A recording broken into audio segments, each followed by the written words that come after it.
سید المرسلین وخاتم النبیین وآلہ الطیبین الطاہرین لا سیما علی بقیت اللہ فی الارضین وحجتہ علی العالمین عجل اللہم لہ الفرج ولعنت اللہ علی اعدائہم اجمعین الی یوم الدین۔ محسنان اسلام کے سلسلے میں اصحاب پیغمبر پر گفتگو ہو رہی تھی، اور پچھلی گفتگو میں پیغمبر اسلام کے چچا حضرت حمزہ کا تذکرہ شروع ہوا تھا، اور میں نے یہ عرض کیا تھا کہ تاریخ اسلام میں یہ خصوصیت صرف حضرت حمزہ کو حاصل ہے کہ اسلامی نقطہ نگاہ سے ایک شخص کے دوسرے شخص سے جتنے رشتے ہو سکتے ہیں جنہیں شریعت نے حلال اور جائز قرار دیا ہے، وہ سارے کے سارے رشتے پیغمبر اسلام سے حضرت حمزہ کے تھے۔ صحابی ہونے کے علاوہ ان تمام رشتوں کے مالک تھے حضرت حمزہ، جو اس دنیا میں ظاہری اعتبار سے ایک شخص کو دوسرے شخص سے منسلک کرتے ہیں۔ اور میں آج ایک آنے والے واقعے کی وجہ سے دوبارہ ان رشتوں کی تکرار کر دوں کہ اسلامی نقطہ نگاہ سے تین ہی طریقے ہوتے ہیں کسی جائز رشتے کو قائم کرنے کے، یا خون کے رشتے جو نسب کے رشتے کہلاتے ہیں، یا شادی کے بعد جو رشتے قائم ہوتے ہیں جن کا تعلق سسرال سے ہوتا ہے، یا دودھ پینے کی وجہ سے جو رشتے قائم ہوتے ہیں جن کو اسلامی فقہ میں رضاعت کہا جاتا ہے۔ یہ تینوں کے تینوں رشتے پیغمبر اسلام اور جناب حمزہ کے درمیان موجود ہیں، اور نہ صرف یہ کہ اس اعتبار سے، بلکہ اس میں ایک اضافہ اور ہے کہ جب خونی رشتہ، خون کا رشتہ دو افراد میں قائم ہوتا ہے تو یہ رشتہ یا ماں کی طرف سے ہوتا ہے یا باپ کی طرف سے ہوتا ہے۔ جناب حمزہ کو یہ فخر و امتیاز حاصل ہے کہ ماں کی طرف سے بھی پیغمبر اسلام کے رشتہ دار ہیں، باپ کی طرف سے بھی پیغمبر اسلام کے رشتہ دار ہیں۔ غرض یہ کہ جتنے ممکنہ رشتے ہو سکتے ہیں وہ سب کے سب ذات رسالت سے جناب حمزہ کو منسلک کر رہے ہیں۔ جیسا کہ میں نے عرض کیا تھا کہ باپ کی طرف سے جو رشتہ ہے وہ تو انتہائی مشہور و معروف ہے کہ جناب حمزہ پیغمبر اسلام کے چچا قرار پاتے ہیں، اس نسبت سے کہ حضرت عبداللہ کے چھوٹے بھائی تھے، اور حضرت عبداللہ پیغمبر اسلام کے والد ہیں۔ ماں کی طرف سے حضرت حمزہ خالہ زاد بھائی قرار پاتے ہیں پیغمبر اسلام کے، کیونکہ پیغمبر اسلام کی والدہ جناب آمنہ بنت وہب اور حضرت حمزہ کی والدہ جناب حالہ آپس میں چچا زاد بہنیں ہیں، تو خون کے طریقے سے ننہیال اور ددھیال دو ہی رشتے قائم ہو سکتے ہیں، اور یہ دونوں رشتے موجود ہیں پیغمبر اسلام اور حضرت حمزہ کے درمیان۔ رضاعت کا رشتہ میں بیان کر ہی چکا ہوں کہ صوبیہ نے حضرت حمزہ کو بھی دودھ پلایا ہے، اور اس کے بعد پیغمبر اسلام کو بھی، اس اعتبار سے دونوں بھائی قرار پائے پیغمبر اسلام اور حضرت حمزہ۔ اور اس دیواجی حیثیت سے وہ رشتے کہ جو شادی کی وجہ سے قائم ہوتے ہیں، اس میں نے تذکرہ کیا تھا کہ جناب امیس عرب کی ایک ایسی شخصیت ہیں کہ جن کے فخر کے لیے یہ کافی ہوگا کہ پروردگار عالم نے ان کی تین بیٹیوں کو تین ایسے شوہر دیے کہ جن میں سے ہر ایک انتہائی اہم اور منفرد مقام پر فائز ہے۔ جناب امیس کی ایک بیٹی میمونہ بنت امیس پیغمبر اسلام کی بیوی اور تمام مومنین و مومنات کی ماں قرار پاتی ہیں۔ جناب امیس کی دوسری بیٹی جو بڑی بیٹی ہیں سب سے، وہ حضرت حمزہ کی زوجہ قرار پائیں زینب بنت امیس۔ تیسری بیٹی تاریخ کی انتہائی مشہور خواتین میں ہیں اسماء بنت امیس، جو پہلے جعفر طیار کے عقد میں اور اس کے بعد مولا کائنات کے عقد میں آتی ہیں۔ اور اسی سلسلے میں ایک چوتھی بیٹی بھی ہیں جناب امیس کی، جن کا تذکرہ بعض اوقات روایتوں میں ہو جاتا ہے، اس لیے میں بیان کر دوں، جن کا نام ہے ام الفضل، اور جو پیغمبر اسلام کے چچا حضرت عباس کی زوجہ ہیں، اور ولادت امام حسین کے سلسلے میں 2-3 روایات میں ان کا نام آتا ہے۔ تو جناب امیس اس اعتبار سے انتہائی خوش قسمت تھے کہ 4 بیٹیاں، اور چاروں بیٹیاں تاریخ اسلام کی ان اہم ترین شخصیتوں سے منسلک ہیں۔ اب اس رشتے سے یہ ذہن میں رہے کہ اس رشتے سے پیغمبر اسلام، جعفر طیار اور حضرت عباس، یہ تینوں کے تینوں ہم زلف قرار پائے حضرت حمزہ کے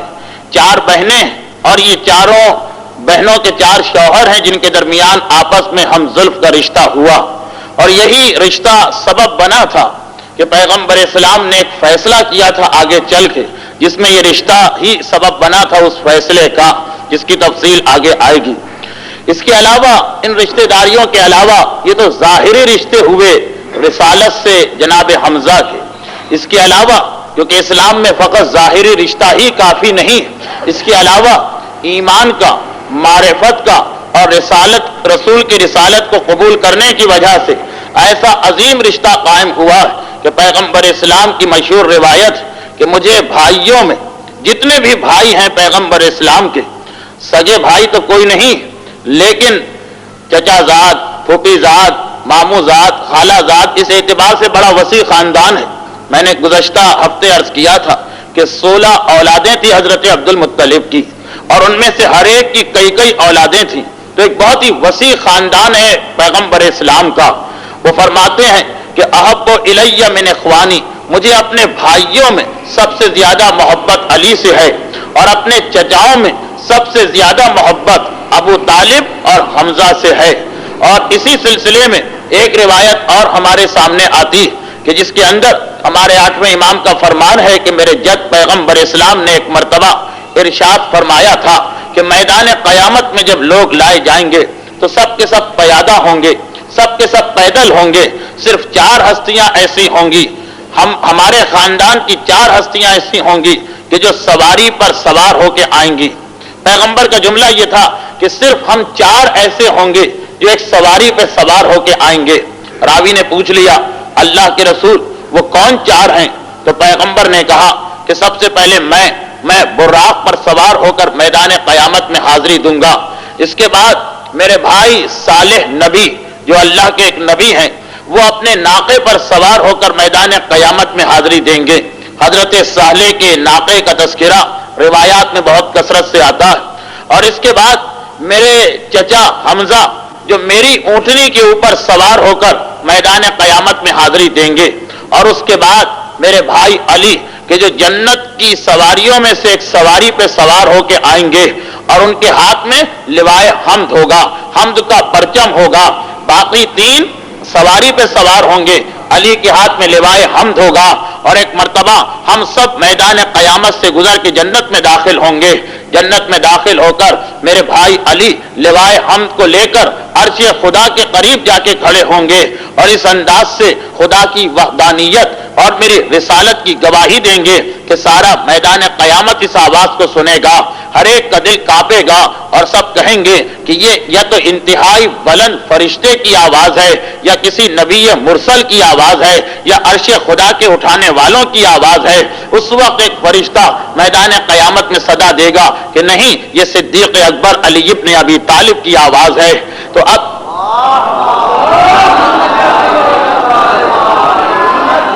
اس روایت کے اندر بھی حضرت حمزہ کو معصومین کے ساتھ بیان کیا جا رہا ہے، معصومین کی صف میں جگہ دی جا رہی ہے۔ میدان قیامت میں حاضر ہونے والے 4 اشخاص جو سواری پر آ رہے ہیں اس میں سے 3 معصوم ہیں، ایک امام معصوم، ایک نبی معصوم، اور ایک سردار معصومین پیغمبر اسلام، اور چوتھی شخصیت حضرت حمزہ کی ہے۔ البتہ ذہن میں یہ چیز رہے کہ 5ویں شخصیت جعفر طیار کی بھی آتی، لیکن چونکہ جناب جعفر طیار کے بارے میں متعدد روایات میں یہ ہے کہ انہیں پر عطا کیے گئے، اس لیے سواری کا مسئلہ فقط 4 ہستیوں تک مخصوص اور محدود ہے۔ ہمارے سامنے جناب حمزہ کے فضائل میں ایک روایت وہ بھی آتی کہ جہاں پہ ہمیں یہ اندازہ ہوتا کہ کس انداز سے جناب حمزہ اگرچہ معصوم نہیں ہیں مگر اتنی قربت ہے معصومین سے کہ جو فضائل جو تذکرے معصومین کے لیے ہیں، معصومین کے بعد اگر کسی کا تذکرہ ہوتا ہے تو وہ چیز جناب حمزہ کے لیے ثابت ہوتی ہے۔ ایک مشہور روایت ہے پیغمبر اسلام کا فرمان، یہ فقط میں اس لیے تذکرہ کر رہا ہوں تاکہ جناب حمزہ کی شخصیت مزید واضح ہو جائے ذہنوں میں، اور پھر جو آج تذکرہ ہونے والا ہے اسے سمجھنا آسان رہے۔ یہ مشہور روایت ہے کہ جس وقت پیغمبر اسلام اور امیر المومنین اور جناب حمزہ یہ سب جنت میں پہنچ چکے ہوں گے، جیسا کہ ابھی آپ نے پچھلی روایت میں سنا کہ سب سے پہلے یہ ہستیاں میدان قیامت سے گزر کر جنت میں پہنچیں گی، تو اس وقت روایت میں یہ ہے کہ لوگوں کو اس کے بعد لایا جائے گا جنت کی جانب۔ جو جنت کے حقدار ہیں وہ پہنچ جائیں گے، جن کے گناہ ہیں یا جن کی بدعمالیاں ہیں یا جن کا عقیدہ غلط ہے وہ پل صراط سے جہنم میں گر جائیں گے یا پل صراط پر بھی قدم نہ رکھنے پائیں گے اور سیدھے جہنم میں چلے جائیں گے۔ اس وقت ایک گروہ آئے گا جس کی تعداد کثیر ہوگی، ایک بڑی تعداد میں گروہ آئے گا۔ آنے کے بعد یہ لوگ پل صراط کے اوپر داخل کیے جائیں گے، پل صراط سے گزر کے جنت کی جانب آ رہے ہوں گے، لیکن چونکہ ان میں سے اکثر کے کردار میں کوئی خرابی ہوگی، عقیدہ نہیں عمل کے اعتبار سے گناہ گار ہوں گے، اس لیے جس وقت ہی جنت کے قریب آئیں گے جنت کے اور ان کے درمیان آگ کی ایک دیوار کو کھڑا کر دیا جائے گا۔ جس وقت آگ کی یہ دیوار کھڑی کی جائے گی اس وقت جناب حمزہ ایک مرتبہ پیغمبر اسلام اور امیر المومنین کی جانب دیکھیں گے، اس لیے کہ یہ آنے والے حضرت حمزہ سے محبت کرنے والے تھے۔ یہ وہ گروہ تھا جو محبان حضرت حمزہ میں شامل تھا۔ جیسے ہی ان کو روکا گیا حضرت حمزہ نے ایک مرتبہ پیغمبر اسلام اور مولا کائنات کو دیکھا۔ روایت میں پیغمبر کا فقرہ کہ میں ایک مرتبہ اپنے بھائی علی سے کہوں گا کہ آگے بڑھو اور اپنے چچا حمزہ کی مدد کرو۔ یہ سن کے علی آگے بڑھیں گے، ان کے ہاتھ میں وہ نیزہ ہوگا جس نیزے سے ان کے چچا حمزہ نے ساری زندگی راہ خدا میں جہاد کیا ہے اور اسلام کا دفاع کیا ہے۔ یہ نیزہ آگے بڑھ کر علی اپنے چچا حمزہ کے حوالے کریں گے اور کہیں گے چچا اپنے اس نیزے کو آپ پہچان لیجئے اور آگے بڑھ کر اس نیزے کی مدد سے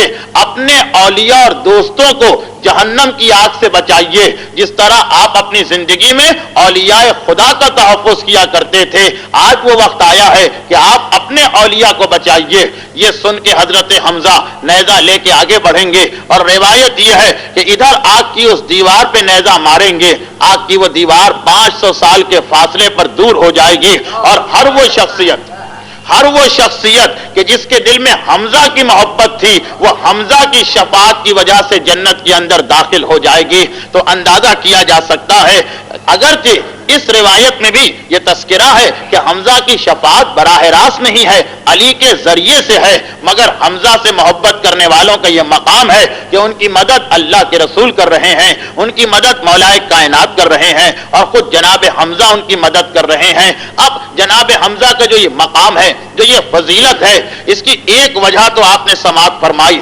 خاندان رسالت سے گہرا تعلق، لیکن اس کے علاوہ جناب حمزہ کو جو یہ بلند و برتر مقام ملا کہ معصومین کے بعد اگر کسی کے فضائل بیان ہوتے ہیں تو یا وہ جعفر طیار ہیں اور وہ یا جناب حمزہ ہیں۔ تو اس کا سبب یہ ہے کہ ساری زندگی جب تک کہ جناب حمزہ زندہ رہے اسلام کا دفاع کرتے رہے، رسول کی مدد کرتے رہے، ہر مقام پر آگے بڑھ کر اپنی جان کی قربانی دینے کو تیار و حاضر رہے۔ اور یہی سبب ہے کہ میں نے گزشتہ تقریر میں عرض کیا تھا کہ ایک طرف امام معصوم نے یاد کیا کہ اگر میرے بھائی جعفر طیار اور میرے چچا حمزہ ہوتے تو کسی ظالم کو میرا حق غصب کرنے کی ہمت نہ پڑتی، اور ایک طرف اسلام کے بدترین دشمن نے حمزہ کی قبر کے پاس پہنچ کر حمزہ کو مخاطب کر کے کہا تھا کہ اے حمزہ، ساری زندگی تم جس مقصد کے لیے کوشش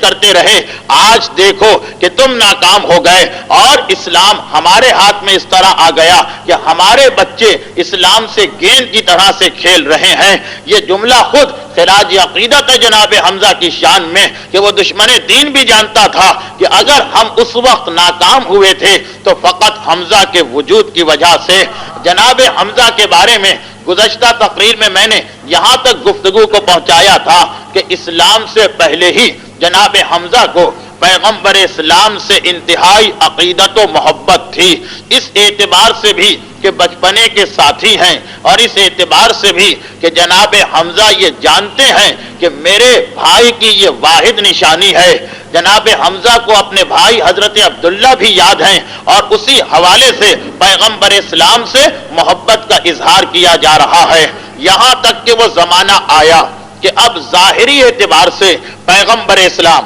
یہ غور کریں کہ صرف باتیں ظاہری اعتبار سے ہو رہی، ورنہ حقیقی اعتبار سے تو رسالت ان چیزوں کی محتاج ہی نہیں۔ ظاہری اعتبار سے پیغمبر اسلام کی زندگی کا ایک رخ معین ہو گیا، شادی ہو چکی ہے، پیغمبر اسلام الگ گھر میں جا کے رہنے لگے ہیں، اور اب فقط خاندان بنو ہاشم ہی نہیں بلکہ خدیجہ کی دولت، خدیجہ کا اثر، خدیجہ کا اقتدار اور خدیجہ کا خاندان بھی پیغمبر اسلام کی پشت پناہی پر ہے۔ جناب حمزہ کو ایک اطمینان ہو گیا، اس لیے اس واقعے کے بعد جب شادی کی تقریب میں ابو جہل کے ہاتھ کو مروڑا گیا تھا جناب حمزہ، اس کے بعد اب پیغمبر اسلام کے واقعات میں ان کا تذکرہ نہیں آتا، خود پیغمبر کے واقعات ہی بہت کم ملتے ہیں اس کے بعد، یہاں تک کہ اللہ کے رسول کی عمر 40 سال ہو گئی۔ جناب حمزہ کی شجاعت، جناب حمزہ کی بہادری روز بروز عرب میں مشہور ہوتی جا رہی، لیکن جو خصوصیت تھی جناب حمزہ کو وہ یہ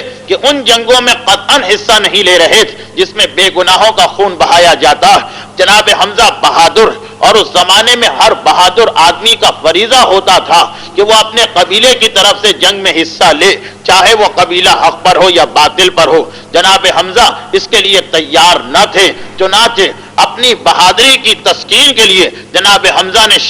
شکار کا مشغلہ تلاش کیا۔ صبح سے نکل جاتے ہیں، کبھی شام کو آ جاتے ہیں، کبھی 2 دن، کبھی 4 دن، کبھی مہینہ مہینہ شکار کے اندر مصروف رہتے ہیں، یہاں تک کہ پیغمبر اسلام کی عمر مبارک 40 سال ہو گئی۔ جناب حمزہ 2 سال یا 4 سال بڑھے تو 42 یا 44 سال کی عمر ہے جناب حمزہ کی، پیغمبر نے اعلان رسالت کر لیا، دعوت ذی العشیرہ ہو چکی۔ جناب حمزہ اس وقت ان تمام چیزوں سے بظاہر بہت دور ہیں، نہ جناب حمزہ دعوت ذی العشیرہ میں ہیں، نہ اعلان رسالت کے وقت ہیں۔ جناب حمزہ اپنے کاموں میں مصروف ہیں صبح سے لے کر شام تک، یہاں تک کہ 2 سال ہوا پیغمبر کی رسالت کے اعلان کو، یا بعض روایتوں میں ہے کہ 6 سال گزر گئے تھے، لیکن ہمارے یہاں جو زیادہ روایتیں ان میں تذکرہ ہے کہ 2 سال گزر گئے تھے۔ ایک مرتبہ وہ واقعہ پیش آیا کہ جس کے بعد امام معصوم کی ایک حدیث آ گئی کہ اگر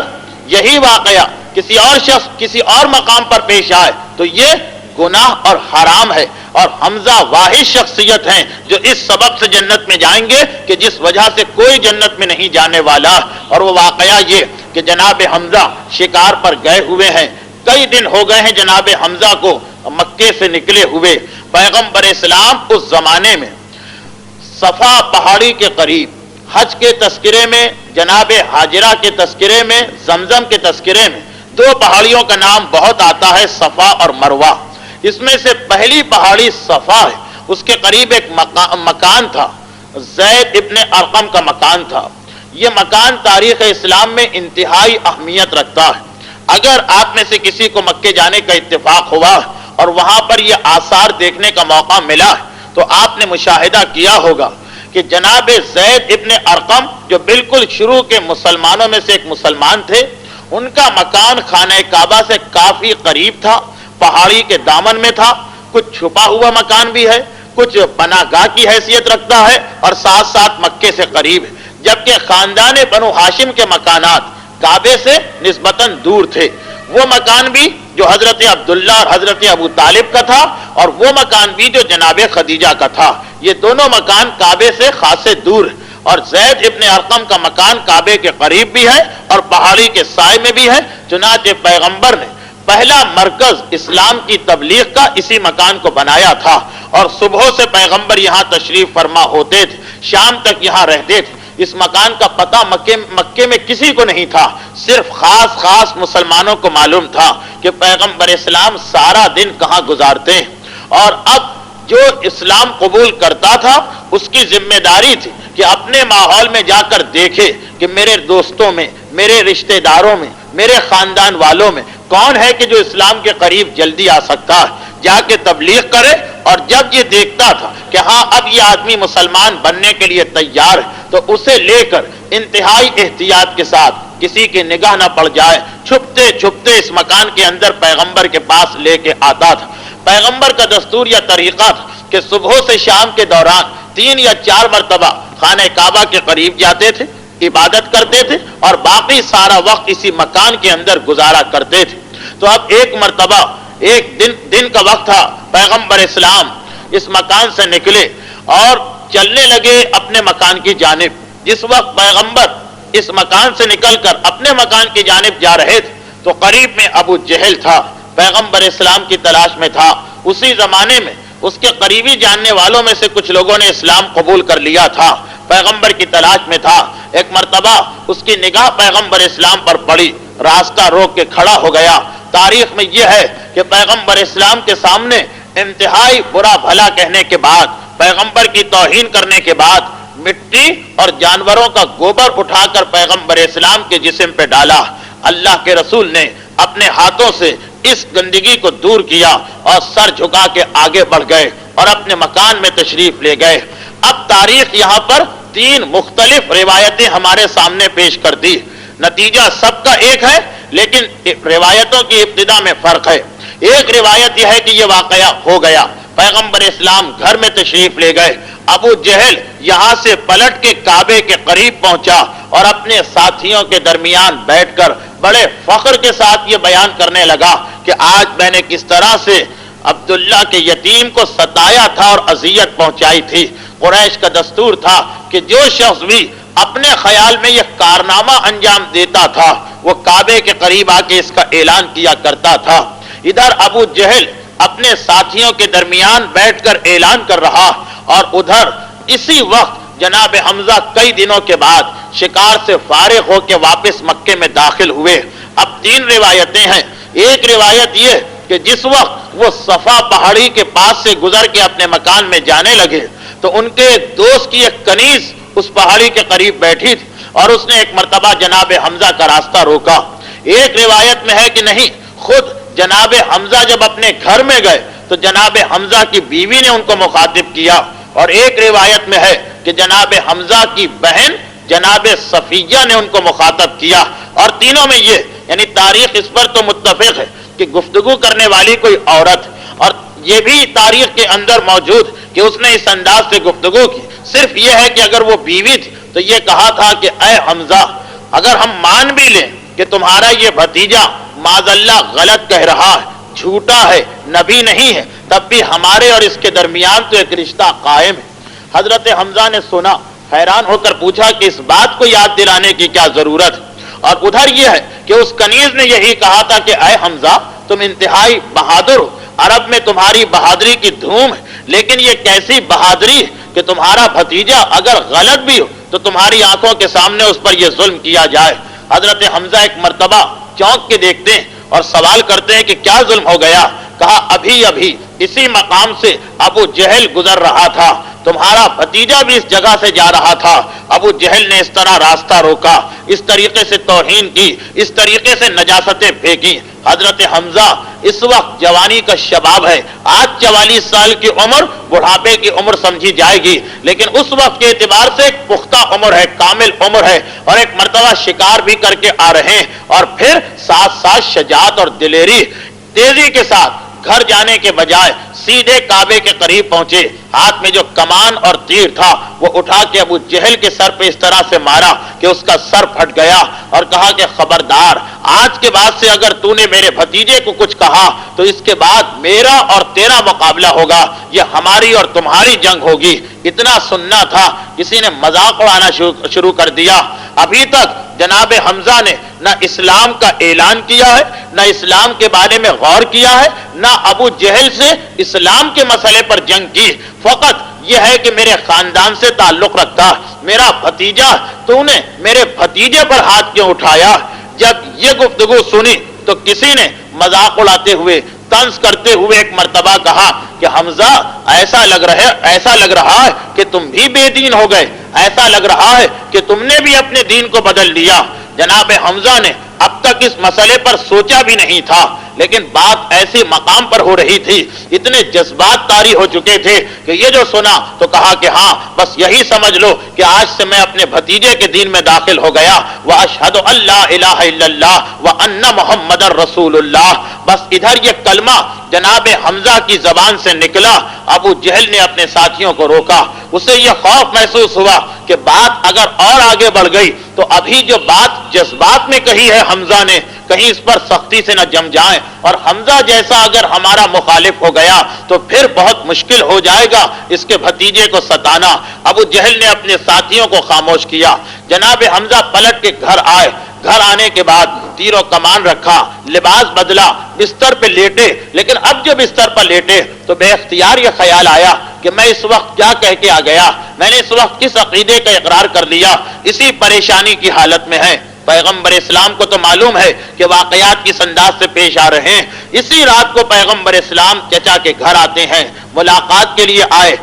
حضرت حمزہ نے دیکھا کہ میرے بچپنے کا ساتھی، میرا دوست شریف بھائی اور میرے مرحوم بھائی کی نشانی میرے پاس آیا، استقبال کیا۔ دوپہر کے واقعے کا اثر بھی ہے، اب دونوں چچا بھتیجے بیٹھے اور تاریخ یہ کہتی ہے کہ ساری رات گزر گئی، پیغمبر اسلام تلاوت قرآن کر رہے ہیں اور اسلامی عقیدوں کا اعلان کر رہے ہیں، یہاں تک کہ صبح کا وقت آیا تو جو کلمہ حمزہ نے کل جذبات میں آ کر پڑھا تھا، اس وقت دل کی گہرائی کے ساتھ اس عقیدے کو قبول کرتے ہیں، اور امام معصوم کا فرمان ہمارے سامنے آیا کہ یاد رکھو خاندان کا ساتھ دے کر کوئی آدمی جنت میں نہیں جا سکتا۔ اگر کوئی آدمی کوئی کام کرے، میرے چچا یہ کرتے تھے میں اس لیے کر رہا ہوں، میرے والد یہ کرتے تھے میں اس لیے کر رہا ہوں، ہمارے خاندان کا دستور یہ ہے میں اس لیے کر رہا ہوں، یہ جو مومنوں کے اندر بھی عادتیں داخل ہو گئی، ہمارے معاشرے میں یہ ہوتا آ رہا ہے میں اس لیے یہ کام کر رہا ہوں، حتیٰ یہ کہ اگر خود ایسی چیز ہے جو اسلام میں بہتر ہے، اسلام میں اچھی ہے، لیکن نہیں ہمارے خاندان کا دستور نہیں، ہم اسے انجام نہیں دیں گے۔ اب آپ دیکھیں کہ ذکر امام اس سے بہتر ذکر کون سا ہو سکتا ہے، لیکن نہیں اگر کسی کا انتقال ہوگا تو منگل کے دن مجلس تک نہیں ہوگی، ذکر امام تک نہیں کیا جائے گا۔ آخر کیوں، کس مقام پر پابندی آئی؟ کیا ذکر امام بھی ان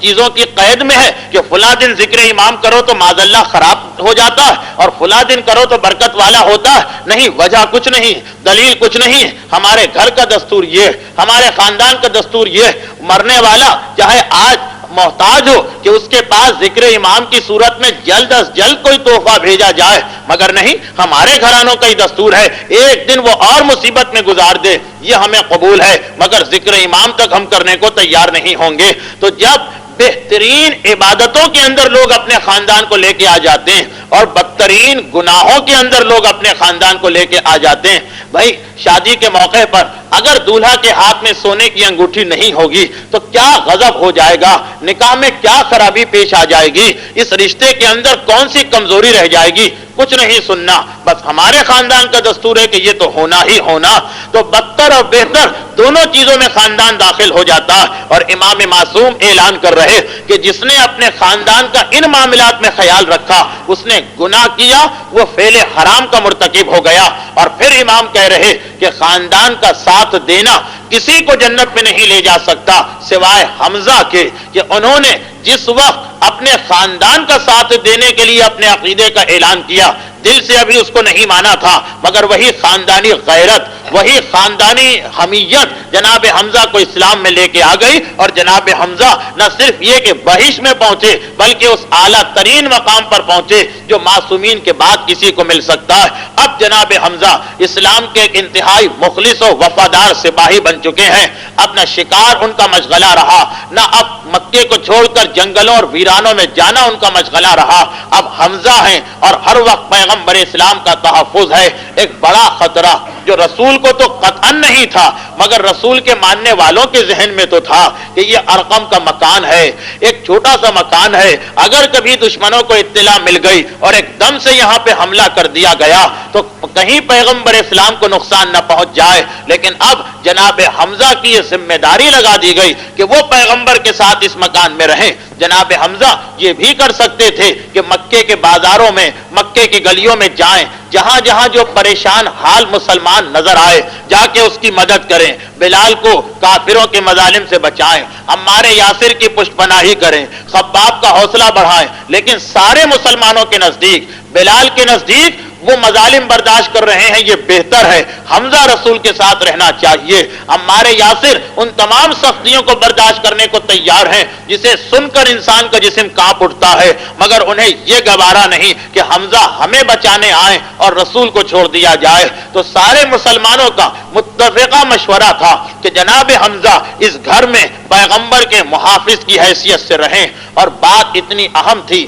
ذمہ داری اتنی عظیم تھی کہ جناب حمزہ نے بھی اس کو قبول کر لیا۔ اب جناب حمزہ صبح سے شام تک اس مکان میں اللہ کے رسول کے ساتھ ہیں، اسی لیے مکے کے اندر ہمیں کم واقعات نظر آتے ہیں جناب حمزہ کی اس شجاعت کے کہ جو بعد میں تاریخی شجاعت بن کے رہ گئی، لیکن بڑی اہم ذمہ داری ہے مکے کے اندر جناب حمزہ کی کہ جہاں حضرت ابو طالب اپنے تدبر کے ساتھ، حکمت عملی کے ساتھ پیغمبر اسلام اور ان کے ماننے والوں کا دفاع کر رہے ہیں، وہاں حمزہ اپنی تلوار کے ساتھ ایک مرتبہ پیغمبر اسلام کے تحفظ میں ان کے ساتھ بیٹھتے ہیں، اور یہی سبب ہے کہ ایک واقعہ آ گیا۔ یہ تذکرہ بالکل اس انداز سے ہو رہا کہ نہ کسی پر کوئی اعتراض ہو سکتا ہے، نہ تاریخ کے کسی متنازع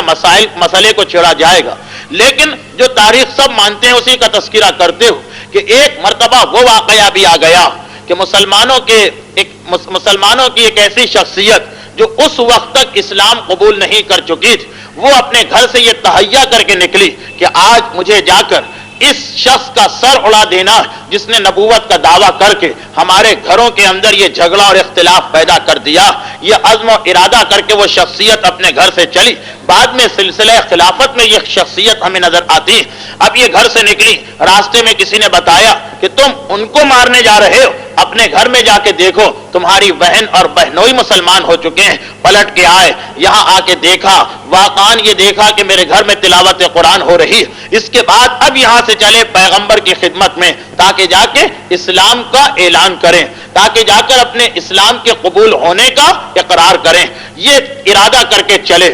جب ارقم کے دروازے پر پہنچے، دروازے پر دستک دی گئی تو ایک مرتبہ اندر والوں کو پتا چلا کہ آنے والا کون ہے، غصے کی حالت میں آیا ہے، تلوار لے کے آیا ہے، سب گھبرا رہے تھے۔ جناب حمزہ کی شخصیت جس کو تمام مسلمان لکھتے ہیں، وہ واحد شخصیت تھی جنہوں نے پورے جلال کے ساتھ کہا کھول دو دروازہ، آنے والے کو آنے دو، اچھے ارادے سے آیا ہے تو خیر، اور اگر کسی غلط ارادے سے آیا تو میری تلوار میرے پاس ہے، وہ اپنا سر سلامت لے کے نہیں جا سکتا۔ جناب حمزہ کا یہ اعلان، یہ جناب حمزہ کا جملہ بتا رہا کہ ان کی ذمہ داری یہی ہے کہ پیغمبر کا یہاں تحفظ کریں۔ دروازہ کھلا، آنے والے نے آ کے اسلام قبول کیا۔ جناب حمزہ کے کردار کا ایک پہلو ہمارے سامنے اور آیا، لیکن اس کے فوراً بعد وہ مصائب شروع ہو گئے جو شیب ابی طالب کے مصائب ہیں۔ 3 سال تک خاندان بنی ہاشم کو مکے سے نکل کے جنگلوں میں جا کے رہنا پڑا، جہاں کھانے اور پینے کی کوئی چیز نہیں تھی، بچے بھوک سے بلکتے تھے تو مائیں خالی برتنوں میں ریت ڈال کر اس طرح سے ہلاتی تھی کہ بچے اسی تسلی میں کہ اب کھانا تیار ہو رہا، اب کھانا پک رہا ہے، سو جایا کرتے تھے۔ اس وقت بھی جناب حمزہ کی بڑی ذمہ داری پیغمبر اسلام کا تحفظ تھا، اگرچہ وہاں پہ زیادہ نمایاں کردار ابو طالب کا ہے کہ جو روزانہ اپنے بیٹوں کو اس بستر پہ لا کے سلاتے تھے اور پیغمبر کو رات کو نیند کی حالت میں منتقل کیا کرتے تھے۔ حمزہ رسول کے ساتھ ساتھ ہیں۔ 3 سال کے بعد اسلام کی تبلیغ میں یہ واقعہ انتہائی اہم ہے، لیکن وقت کی کمی کی وجہ سے تفصیل بتانا ممکن نہیں۔ 3 سال کے بعد خاندان بنو ہاشم واپس مکے آیا، مگر ان مصائب کی وجہ سے ابو طالب بیمار پڑ کے انتقال کر گئے۔ جناب خدیجہ نے شیب ابی طالب کے قحط کے زمانے میں ایک مرتبہ درخت کی زہریلی جڑ کھا لی تھی جس کا اثر جسم میں تھا، چنانچہ جیسے ہی واپس مکے آئیں تو چند دنوں کے بعد جناب خدیجہ کا اسی زہر سے انتقال ہو گیا، اور اب ساری ذمہ داری حضرت حمزہ کے اوپر آ گئی۔ ابو لہب جو اب تک حضرت ابو طالب کی وجہ سے کچھ دبا ہوا تھا، ایک مرتبہ شیر ہونے کی کوشش کرتا ہے، اور وہ کوشش کرتا ہے کہ جتنا اس کے ذہن میں، اس کے دل میں بغض و عداوت ہے مسلمانوں کے خلاف، اس کا اظہار کرے، کیونکہ معلوم ہے کہ جو حاکم خاندان جو سربراہ خاندان ابو طالب تھے، جو ابو لہب کو اچھے طریقے سے جواب دے چکے تھے، وہ دنیا سے جا سکتے ہیں۔ چنانچہ اس نے اپنی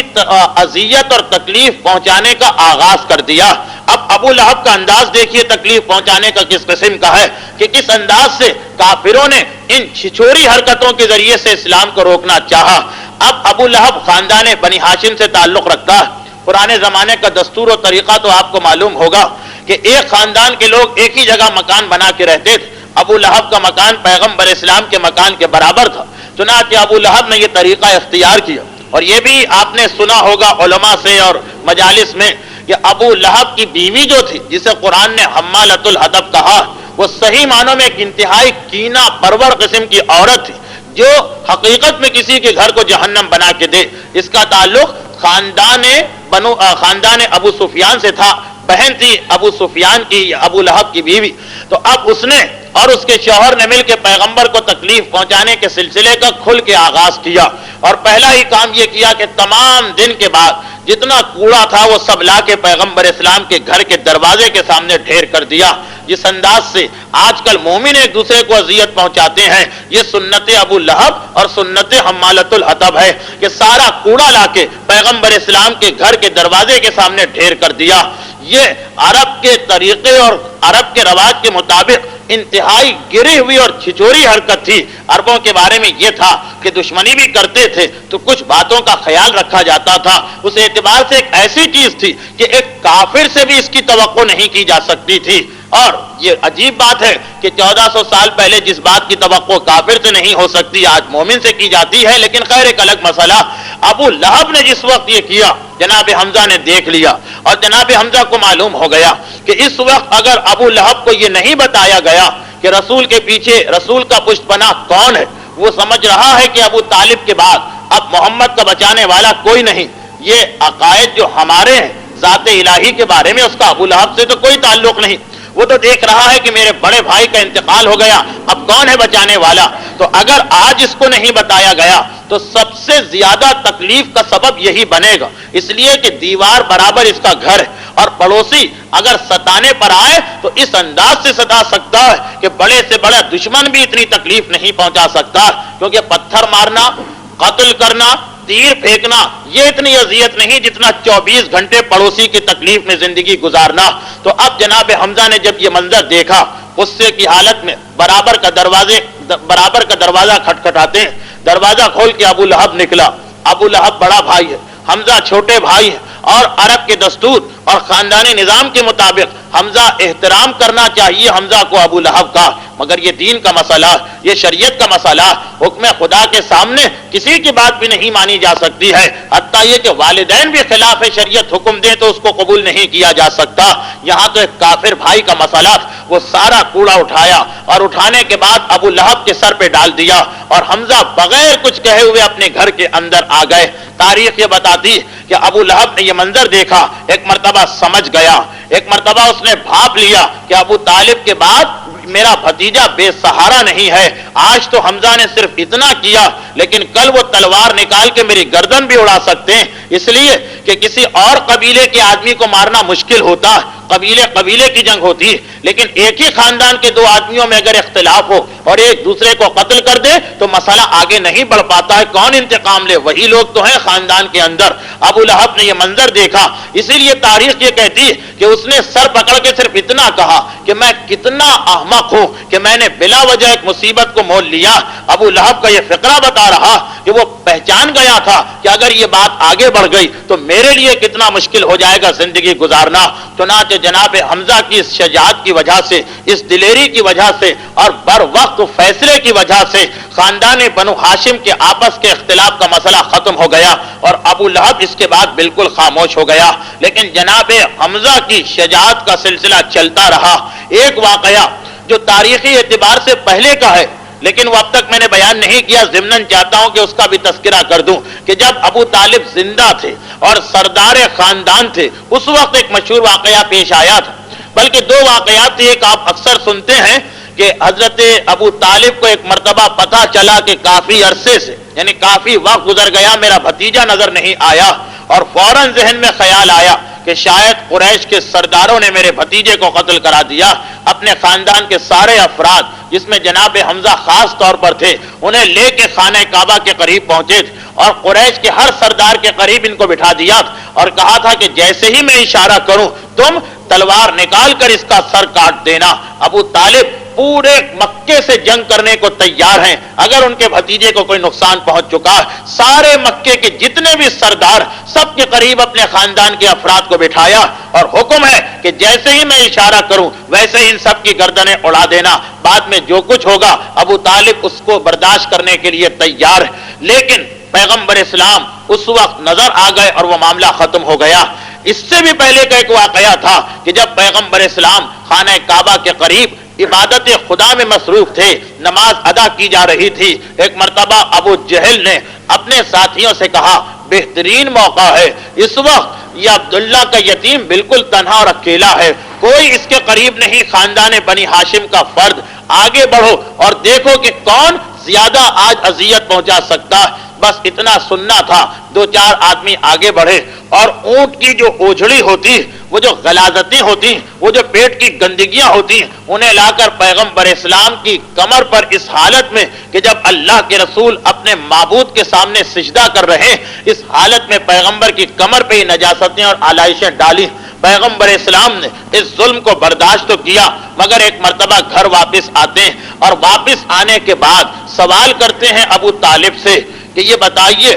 کہ ہمارا اور آپ کا کیا رشتہ ہے. ابو طالب حیران ہو کر کہتے ہیں کہ اے میرے بھتیجے تمہیں یہ پوچھنے کی ضرورت کیا پیش آ گئی. کہا چچا میں اس وقت حرم کے اندر نماز میں مشغول تھا جب میرے ساتھ یہ اذیت دہ عمل کیا گیا اور مجھے یہ تکلیف پہنچائی گئی. ابو طالب نے سنا، بڑے ٹھنڈے دماغ کے آدمی ہیں ابو طالب، انتہائی مدبر، انتہائی دانش مند، اسلام کی تبلیغ کے اندر کتنا اہم حصہ ہے وہ آپ سنتے رہتے ہیں علماء سے. لیکن اس وقت ایسا موقع اور مقام تھا کہ سب سے پہلے حمزہ کو آواز دی، حمزہ کو سب سے پہلے بلایا اور اس کے بعد جناب حمزہ کو بتایا کہ ہمارے بھتیجے نے کیا شکوہ کیا. جناب حمزہ بھی ایک مرتبہ نیام سے تلوار نکالتے ہیں. ابو طالب کہتے ہیں کہ تلوار چلانے کا وقت نہیں، آؤ ہم اپنے قبیلے کے نوجوانوں کو لے کے چلیں. حرم میں پہنچے، وقت وہ تھا کہ جب کارنامے بیان ہو رہے تھے، یہ لوگ واپس آ کر ابو جہل کو رپورٹ دے رہے تھے کہ ہم نے یہ کیا، ہم نے یہ کیا.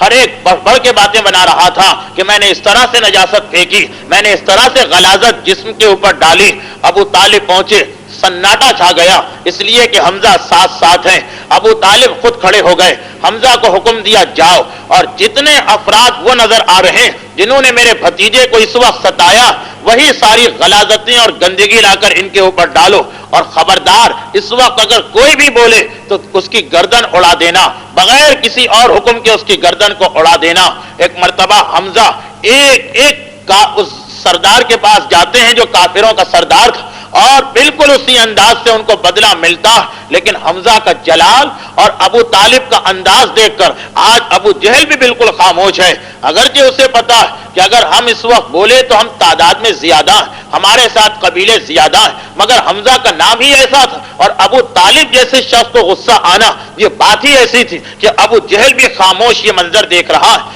ابو جہل کو کچھ نہیں کہا گیا اس لیے کہ اس نے آگے بڑھ کر عملی طور پر کچھ نہیں کیا، لیکن خاموش یہ منظر دیکھ رہا ہے. اور ایک مرتبہ پیغمبر اسلام کو لے کے ابو طالب آئے اور کہا کہ اے میرے بھتیجے اب تو تم نے سمجھ لیا کہ ہمارے اور تمہارے درمیان کیا رشتہ. پیغمبر اسلام کا شکوہ بھی بالکل محبت والا شکوہ تھا اور ابو طالب کا جواب بھی بالکل ایک مومن کا جواب تھا کہ زبانی باتیں نہیں بلکہ عمل، بلکہ فوراً ثبوت کہ کس انداز سے رشتہ ہے. اب یہ حضرت ابو طالب ہے کہ جن کے بارے میں نے عرض کیا کہ ان کے انتقال کے بعد ساری ذمہ داری جناب حمزہ کے کاندھوں پہ آ چکی اور انہیں پیغمبر اسلام کا تحفظ کرنا. اور اسی دور اور اسی زمانے میں ایک اہم ترین واقعہ پیش آیا جو تاریخ اسلام کا بڑا اہم واقعہ سمجھا جاتا، کیونکہ عام طور پر سیرت معصومین اس ترتیب کے ساتھ سننے کا رواج نہیں، اس لیے یہ عام واقعات جو بہت مشہور یہ بھی بعض لوگوں کو بڑے نئے اور عجیب لگتے ہیں. لیکن اسی دور میں ایک اہم واقعہ پیش آیا جس کی اہمیت کا اندازہ ہر وہ شخص کر سکتا ہے جسے اسلام کی تاریخ سے تھوڑا سا بھی لگاؤ. یعنی مدینے والے جنہیں یہ بڑا انتظار تھا کہ کہیں وہ آخری رسول آئے اور ہمیں پتہ نہ چلے، تو جو ہمیں ذلت اس وقت اٹھانا،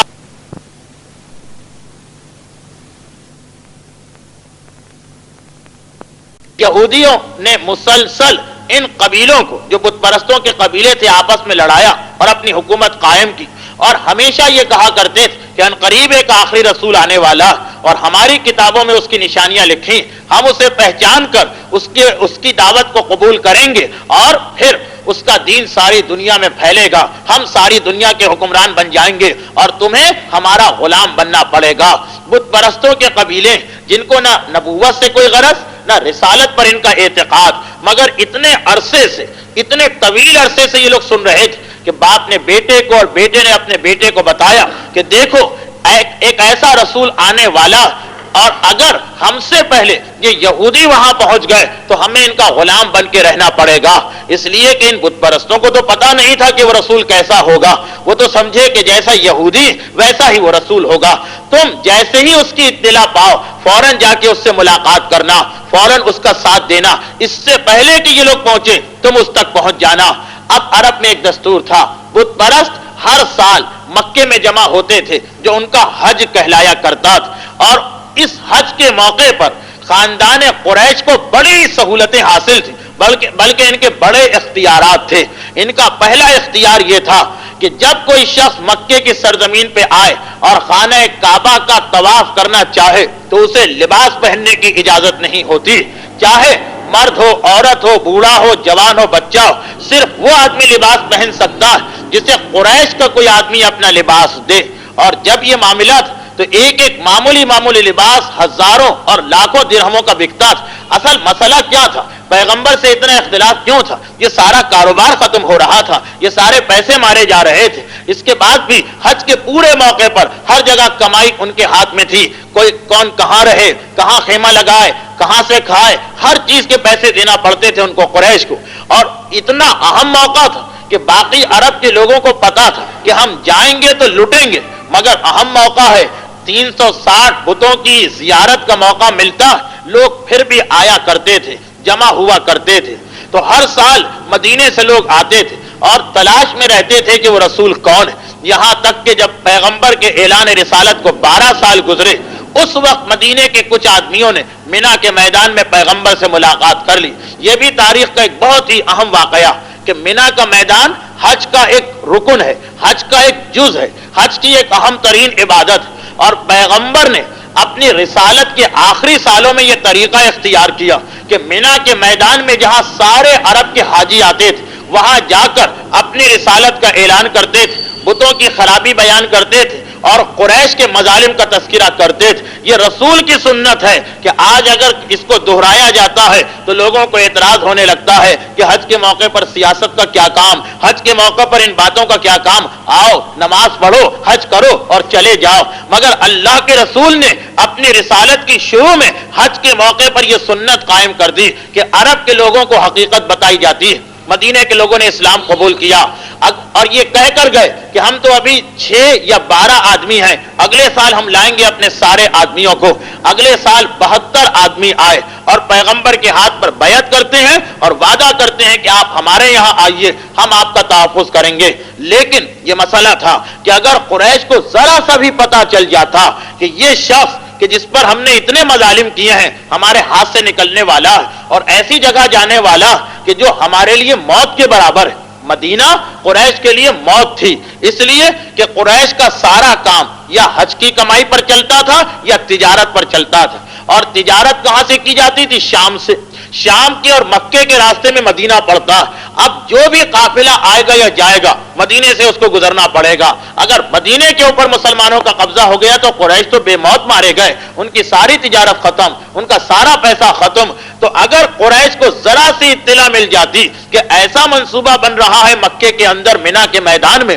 تو فی الفور مدینے کے سارے آدمیوں کو قتل کر دیا جاتا تاکہ یہ اپنے وطن واپس نہ جانے پائیں۔ اب انتہائی خفیہ طریقے سے رات کے وقت اندھیرے کی حالت میں پہاڑ کی گھاٹیوں میں چھپ چھپ کے مذاکرات ہوتے تھے. تو آخر وہ وقت آیا کہ جب سارے مذاکرات مکمل ہو گئے. اب یہ سوال تو ہے کہ کس چیز پر مذاکرات، اس کی تفصیل تو آپ کو سیرت رسول میں ملے گی، یہاں میں بیان کروں تو میرا اصل موضوع رہ جائے گا. مذاکرات ہو گئے، پیغمبر نے شرطیں لگائیں، وہ شرطیں مدینے والوں نے قبول کر لی. پیغمبر سے ایک ایسا معاہدہ کیا کہ جس میں یہ وعدہ تھا کہ اللہ کے رسول ہم اور قیامت تک ہماری نسل اس معاہدے پر عمل کرے گی. اور یہی سبب ہے کہ چھٹے امام کے زمانے میں جب خاندان بنو ہاشم کے لوگوں کو گرفتار کر کے لے جایا گیا، خاندان بنو عباس نے خاندان بنو ہاشم کے مردوں کو گرفتار کیا تاکہ قتل کیا جائے، تو چھٹے امام اپنے حجرے کے دروازے کے پیچھے کھڑے ہوئے رو رہے تھے اور کہہ رہے تھے کہ مدینے والوں نے آج وہ عہد توڑ دیا جو انہوں نے میرے جد سے منا کے میدان میں کیا تھا. قیامت تک کا ایک وعدہ کیا گیا، اس کی تفصیل کبھی آئے گی. تو اب جس وقت آخری دن تھا اور ساری بات طے ہونا تھی اور مدینے والوں کو اب بیعت کرنا تھی. اب تک بیعت نہیں ہوئی تھی، صرف وہ 12 آدمی جو پچھلے سال کے تھے وہ بیعت کیے ہوئے تھے، باقی تو ابھی شرطیں لگائی جا رہی تھی. کیونکہ مدینے والوں کی مثلاً ایک دو باتیں بتا دوں تاکہ بات واضح ہو جائے کہ جس وقت پیغمبر کو دعوت دی تو حضرت عباس پیغمبر کے چچا وہ کہتے ہیں کہ تم میرے بھتیجے کو لے تو جا رہے ہو لیکن وہاں بے سہارا چھوڑ دیا تو کیا ہوگا. مدینے والوں نے کہا کہ ہم یہ عہد کرتے ہیں کہ قیامت تک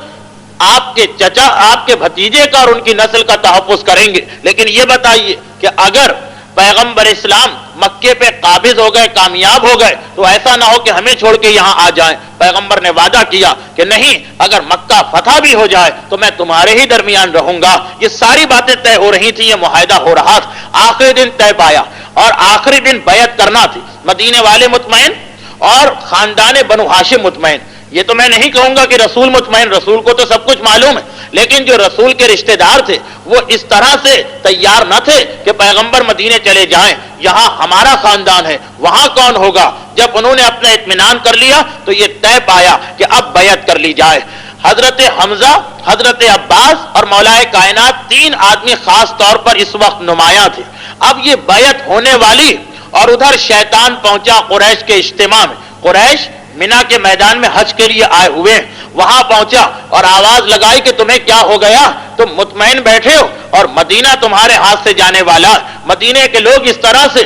اس شخص کو لے کے جا رہے ہیں کہ جو تمہارے دین اور تمہارے خداؤں کا مخالف. بس اتنا سننا تھا، تلواریں کھینچ کے سب کی سب ایک مرتبہ دوڑ پڑے، چل کے دیکھیں کیا واقعہ. یہاں پہ یہ معلوم تھا، اندازہ تھا کہ پیغمبر اسلام کو تو ہاتھ نہیں لگایا جائے گا، اس لیے کہ پیغمبر اسلام کا تعلق مکے سے ہے اور خاندان بنو ہاشم سے، لیکن یہ مدینے والے بیچارے سب مار دیے جائیں گے. اور جب یہ مار دیے جائیں گے تو مدینے میں یہ خبر پہنچائی جائے گی کہ دیکھو وہ آئے تھے یہاں مدد کے لیے اور ان کو مار دیا گیا. یہ کون بتانے والا کہ کس نے مارا اور کیوں مارا. چنانچہ انتہائی نازک موقع تھا. ویسے تو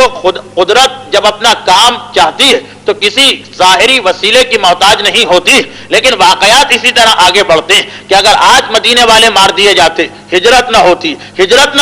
تو اسلام کا یہ نقشہ نہ ہوتا، اتنی تیزی سے دین نہ پھیلتا. بڑا اہم مقام تھا. اب عقل تو کہتی ہے کہ علی کو آگے بڑھنا چاہیے تھا، مگر تاریخ کے اوراق گواہ کہ جناب حمزہ کی موجودگی میں مولا کائنات پیغمبر کے ساتھ ساتھ رہتے تھے، اس لیے کہ جناب حمزہ کی غیرت یہ برداشت نہیں کر سکتی تھی کہ میری موجودگی میں رسول و امام آگے بڑھیں. چنانچہ امیر المومنین کو پیچھے رکھا جاتا تھا، جناب حمزہ خود آگے بڑھتے تھے. جیسے ہی یہ اطلاع ملی کہ پورا قریش آ رہا، یعنی حج کے میدان کے سارے حاجی آ رہے ہیں، اندازہ کریں کہ کتنا بڑا مجمع ہوگا. ایک مرتبہ جناب حمزہ تلوار نکال کر اس راستے پہ جا کے کھڑے ہو گئے جو منا کے میدان کو ان پہاڑیوں سے ملاتا. پہاڑیاں تھیں، نکلنے کے راستے بہت تنگ ہوتے تھے. حمزہ کھڑے ہو گئے اور کہا کہ خدا کی قسم اب تک تم نے جتنے مظالم کیے میری تلوار نیام میں رہی، لیکن اب اگر کوئی آگے بڑھا تو میری تلوار حرکت میں آ جائے گی. اور یاد رکھو کہ جب تک میں زندہ ہوں اس گھاٹی میں موجود کسی شخص کو بھی کوئی نقصان نہیں پہنچا سکتا.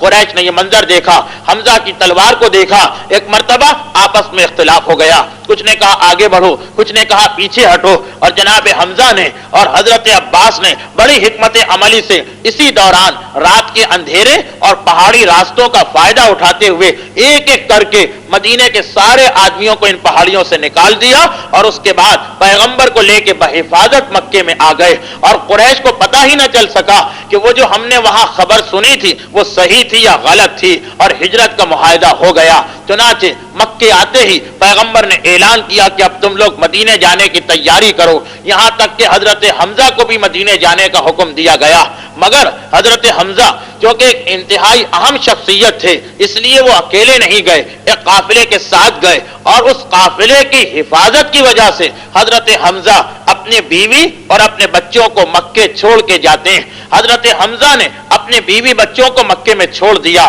یہ اسلام کی خاطر حضرت حمزہ کی ایک اور قربانی، کیونکہ اس کے 3 سال کے بعد حضرت حمزہ شہید ہو گئے، اس حالت میں کہ ان کی بچی نے دوبارہ اپنے باپ کے چہرے کی زیارت بھی نہیں کی، اس حالت میں کہ بیوی دوبارہ اپنے شوہر سے ملاقات بھی نہیں کر سکی۔ تاریخ یہ بتاتی ہے کہ حضرت حمزہ نے اپنی بیوی کو 2 شادیاں ہوئی تھی حضرت حمزہ کی، ایک بیوی کا انتقال تو شروع ہی میں ہو گیا تھا جن سے 2 بیٹے تھے، وہ دونوں بیٹے بھی انتقال کر گئے تھے، ایک کا نام عمارہ تھا، اسی وجہ سے حضرت حمزہ کو ابو عمارہ بھی کہا جاتا۔ یہ دوسری بیوی تھی، یہ وہی بیوی تھی کہ جو بہن تھی پیغمبر اسلام کی زوجہ کی، اور جو بہن تھی جعفر طیار کی زوجہ کی، اور جو بہن تھی حضرت عباس کی زوجہ کی، ان کو اور ان کی بیٹی کو یہیں پہ چھوڑ دیا گیا اور حضرت حمزہ مدینے پہنچ گئے۔ اب تاریخ اسلام میں یہ ملتا ہے کہ بعد میں مکے کے اندر ان کی بیوی کا بھی انتقال ہو گیا، اور ایک طویل عرصے کے بعد ان کی بیٹی کا بھی انتقال ہو گیا،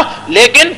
نہ بیٹی سے کوئی نسل آگے بڑھی نہ بیٹوں سے، چنانچہ حضرت حمزہ کی نسل مکمل طور پر ختم ہو گئی۔ 3 اولادیں تھیں مگر تینوں کا سلسلہ آگے نہیں بڑھا۔ اب حمزہ خدا کی خاطر اتنی بڑی قربانی دے رہے کہ اپنی بیٹی اور اپنی بیوی کو اکیلے مکے میں چھوڑ کے جا رہے ہیں، اور تاریخ یہ بتاتی کہ حضرت حمزہ جب مدینے پہنچے دوبارہ ان سے ملاقات نہیں ہوئی۔ ہاں، حضرت حمزہ کی بیٹی کا تذکرہ پھر آتا کہ جب 9 سال کے بعد مسلمان واپس مکے میں آتے ہیں، حضرت حمزہ شہید ہو چکے تھے، شہادت کو بھی 6 سال گزر گئے تھے، اس کے بعد مسلمان واپس مکے آئے، قریش سے معاہدے کے تحت مسلمان واپس مکے آئے۔ تاریخ یہ بتاتی ہے کہ جب مسلمان مکے میں داخل ہوئے تو مولا کائنات نے کہا تھا اللہ کے رسول سے کہ یا رسول اللہ، ہمارے چچا حمزہ کی یتیم بچی اسی شہر مکہ کے اندر موجود، اس کی ماں کا بھی اس عرصے میں انتقال ہو چکا تھا، یہ اکیلی بچی رہ گئی، یتیم بچی ہے،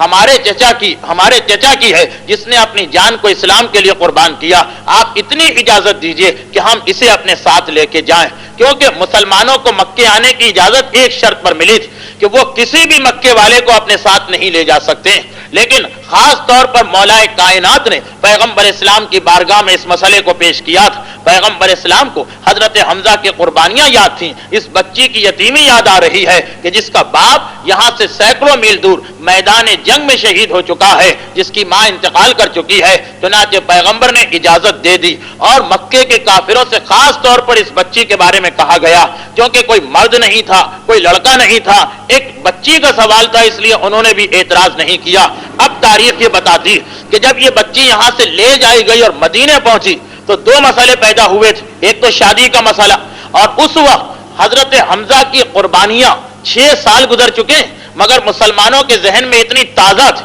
کہ سب نے سوچا تھا کہ اتنے عظیم باپ کی بیٹی صرف پیغمبر اسلام ہی کے نکاح میں جانا چاہیے، پھر چچازاد بہن بھی ہے پیغمبر کی، لیکن وہ پیغمبر کا جواب جو میں نے گزشتہ تقریر میں عرض کیا تھا کہ یہ تو میرے دودھ شریک بھائی تھے حضرت حمزہ، اس اعتبار سے یہ میری بھتیجی قرار پائی، میرا نکاح اس سے صحیح نہیں۔ لیکن اندازہ کریں کہ مسلمانوں کی نگاہ میں حضرت حمزہ کی بیٹی کا مقام اتنا بلند ہو گیا، جبکہ اس کا اسلام سے اس عرصے میں کوئی تعلق نہیں رہا، مگر حضرت حمزہ کی شخصیت کی وجہ سے اتنا بلند مقام ہو گیا۔ لیکن شادی کا مسئلہ تو بات کا تھا، پہلا مسئلہ یہ تھا کہ یتیم بچی جو پہنچی تو اب ہر ایک چاہ رہا تھا کہ یہ میرے گھر میں جائے، میں اس کی پرورش کروں، اس کے باپ کی عظمت اور قربانیوں کے پیش نظر مجھے یہ قیامت کے دن سعادت ملے کہ حمزہ کی بیٹی کو میں نے پالا، اور خود خاندان بنو ہاشم کے 2 افراد، یہ کوئی جھگڑا نہیں بلکہ نیکی کے کام کے کرنے کا مسئلہ۔ چنانچہ